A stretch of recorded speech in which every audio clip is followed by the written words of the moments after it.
Well, I'm Lindsey Graham, Republican candidate for the United States Senate. I'm about to finish my first term, up for my first re-election, and if I say so myself, I think I've done a good job for my state. I've spoken out on things that are hard. I've tried to reach across the aisle when necessary to solve hard problems. I'll put my fiscal conservative voting record up against anyone. I've been a very low-tax senator. I do believe that if you're going to grow the pie, as Senator Obama wishes to do, the ingredients are lower taxes and less spending in Washington. On the national security front, I've been on the Armed Services Committee. Proud of my record there. I understood early on that Iraq wasn't working well, stood with Senator McCain to advocate a new strategy that has turned Iraq around. I do believe the enemy we're facing has to be dealt with resolve, and I'm resolved to make sure that our troops have the equipment and the backing to see this war through. We're going to come home from Iraq here sooner rather than later, but we'll come home with a stable country left behind. And that makes us all safer. As we go forward, energy independence. Like every American, every South Carolinian, we got to find ways to generate energy supplies here. Nuclear power is time has come. We haven't built a new nuclear power plant in 34 years. South Carolina stands to benefit more than any other state in the nation if we'll get away from greenhouse gases. It helps the planet if we use less fossil fuel. If we can run our cars on hydrogen, that will help our economy because we're leading the nation on hydrogen fuel cell research. Nuclear power to replace fossil coal-fired plants. You got to deal with the waste. You got to recycle the spent fuel. The French do it, the Japanese do it, the British do it. We could demonstrate that technology at Savannah River. So the next 4 years are going to be important. Either we're going to get started on the road to energy independence or we won't. So I'm dead set on working with Democrats to find a way to drill, do all the above, including nuclear power, conservation, alternative fuel. Social Security and Medicare are under siege every year that goes by. The baby boomers are beginning to retire. There's less money coming in over time than we have to pay out. Somebody needs to fix that.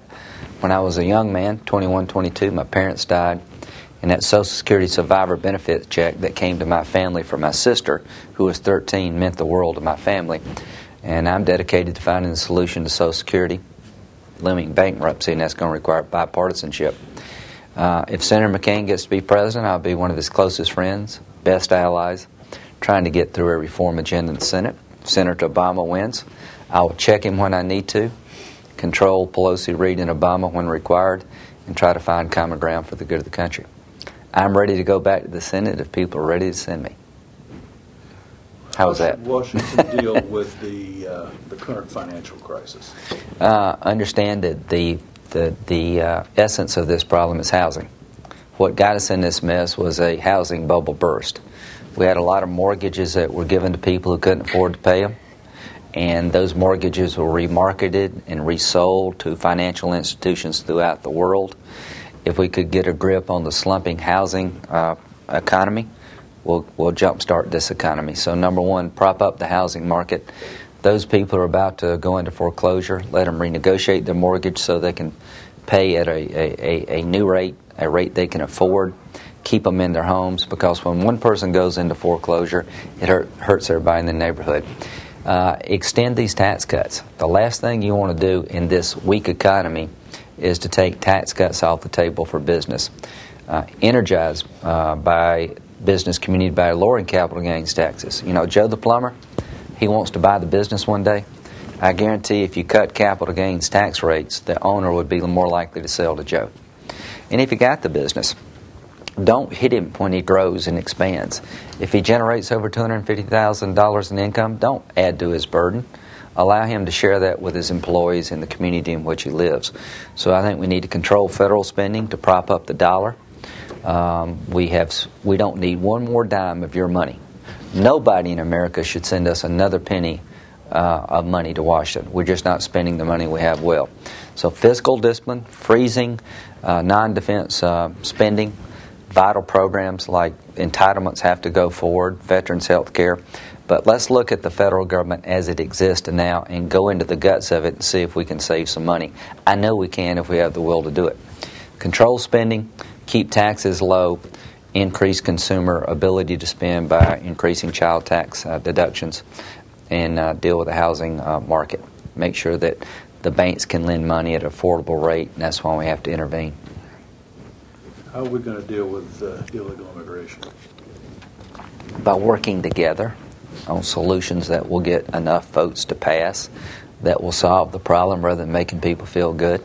Secure your borders. You'll never have immigration reform as long as you can walk across the street in the United States. So controlling the southern border has to be the first step on illegal immigration, to solve illegal immigration.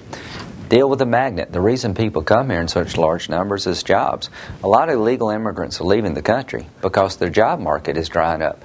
When our economy gets stronger, they're going to come back.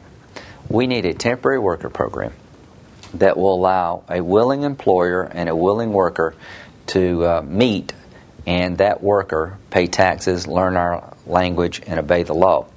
And nobody can get a job through the temporary worker program as long as an American is willing to do that job. So I believe that if a company advertises at a competitive wage and you can't find a worker after you try, let's fill that job with somebody who's willing to come here and work hard on a temporary basis.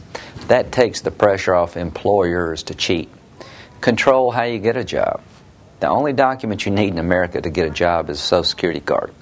If you want to be Ronald Reagan, Mike, I'll make you Ronald Reagan. I can get a Social Security card by midnight, any name you want, any number you want. Take that piece of paper and turn it into a biometric document that can't be faked. So you deal with the border, you deal with the labor issue so that we won't have the magnet drawing people here, which is illegal employment. Crack down on employers who cheat, then come up with a way to deal with the folks that are already here that's realistically. We're not going to put 12 million people in jail.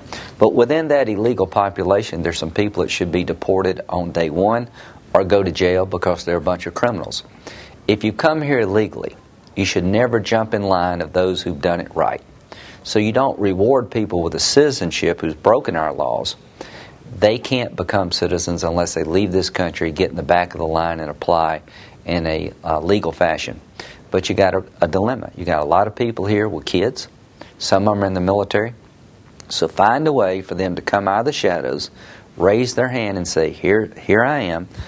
Make them pay taxes, learn our language, obey our laws.